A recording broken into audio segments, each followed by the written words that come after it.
Nakuna ng CCTV na magkasamang umalis ng bar nitong Sabado.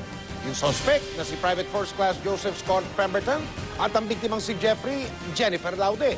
Nakatutok si Rida Reyes.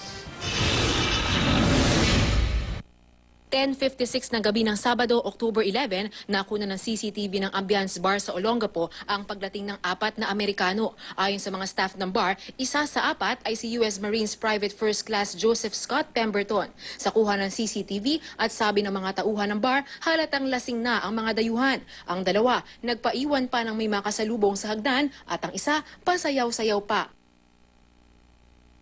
Makalipas lang 1 minuto, bumaba ang isa sa mga Amerikano. Positibo muling kinilala ng staff ng bar na si Pemberton. Hawak kamay siya ni Barbie, ang sinasabing kaibigan ni Jennifer Laude. Kasunod nila si Jennifer. Ito na ang huling kuha kay Jennifer kasama si Pemberton. Pagkaraan ng ilang minuto, nagsibabaan na ang iba pang kasamahan ng sundalong Amerikano.